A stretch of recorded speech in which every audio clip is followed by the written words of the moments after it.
दोस्तों नमस्कार। सनातन धर्म चैनल में आगे बढ़ते हैं और एक नए मुद्दे को उठाते हैं।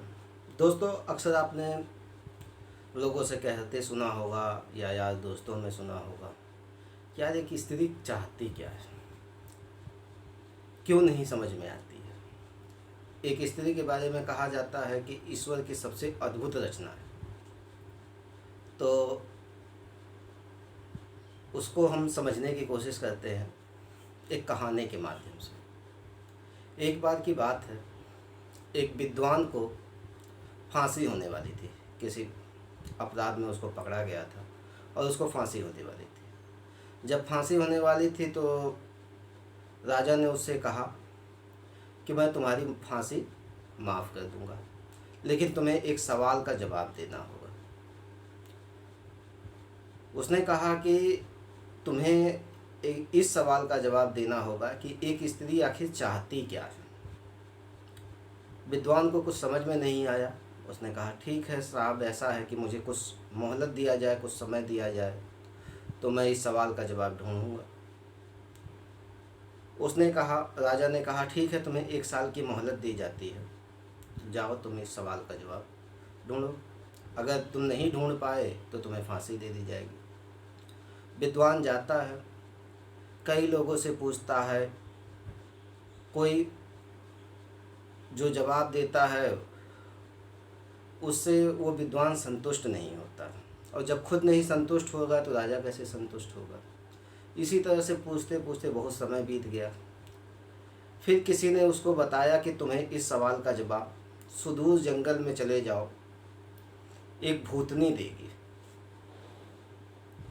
अब जान बचाना था, इसलिए उसने ये रिस्क भी उठाया। प्राचीन समय में आप जानते हैं भूत परियों और ये सारी कहानियाँ हुआ करती थी, उन्हीं के माध्यम से समझाने की कोशिश होती थी।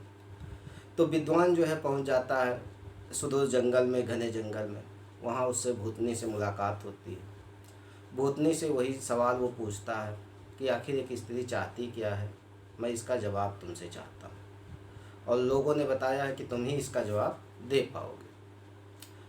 तो भूतनी कहती है ठीक है, मैं इसका जवाब तो दे ही दूंगी, लेकिन एक शर्त है कि तुम्हें मुझसे शादी करनी होगी।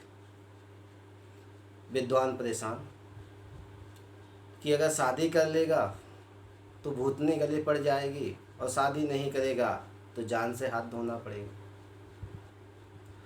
वो कहता है ठीक है, मरता क्या नहीं करता। कहता है ठीक, मैं तुमसे शादी करूँगा। कहती है ठीक है, तुमने चूँकि मेरी बात मान ली शादी करने के लिए, इसलिए मैं तुम्हें एक ऑप्शन देती हूँ, एक विकल्प देती हूँ कि मैं 12 घंटे परी बन के रहूँगी और 12 घंटे भूतनी। अब तुम बताओ कि मैं किस समय भूतनी बन के रहूँ और किस समय परी बन के रहूँ। विद्वान सोचता है कि अगर दिन में ये भूतनी बन जाती है तो पूरा दिन खराब हो जाएगा, और रात में अगर भूतनी बन के रहती है तो रात खराब हो जाएगा। काफ़ी सोचता विचारता है। फिर उसके बाद वो कहता है ये तुम्हारी मर्जी है, जब तुम चाहो भूतनी बन जाओ, जब चाहे तुम परी बन जाओ। तो कहती है कि तुमने मुझे मेरे मन वाली करने के लिए दिया, इसलिए मैंने अब फैसला किया है कि मैं 24 घंटे परी बन के रहूँगी। दोस्तों यही उसका उत्तर था कि एक स्त्री चाहती क्या है। एक स्त्री अपने मन का करना चाहती है। अगर आप उसे अपने मन का करने दोगे तो आपको हमेशा सुख देने की कोशिश करेगी, आपके लिए जिएगी। लेकिन अगर उसे तमाम बंदिशों में बांधोगे तो वही स्त्री आपके दुख का कारण भी बनेगी। दोस्तों अक्सर आप देखते हैं हमने महिलाओं पे क्या किया है, पुरुष समाज ने इतनी अपात्रताएं थोप दी है, इतने बंदिशें लगा दी हैं।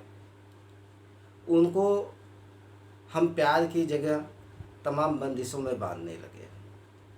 उन्हें अगर हम उनके मन की करने देते हैं तो भारतीय समाज को ही आप उठा लीजिए कि जिस घर में स्त्री की इज्जत होती है, जिस समाज में स्त्री की इज्जत होती है, वो समाज उन्नति करता है। आप देखिए ना कि अगर आप उनको अपने मन की करने देते हैं तो अपना सब कुछ आपके ऊपर न्यौछावर कर देंगे।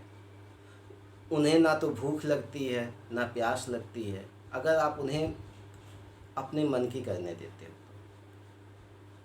गांव में अभी भी मैंने देखा है, आप लोग भी गांव से अगर बिलोंग करते हो या जो भी बिलोंग करता हो उनसे आप पूछिएगा, अभी भी स्त्री जब तक पुरुष है उसके सामने खाना नहीं खाती है, उसका मान सम्मान करती है।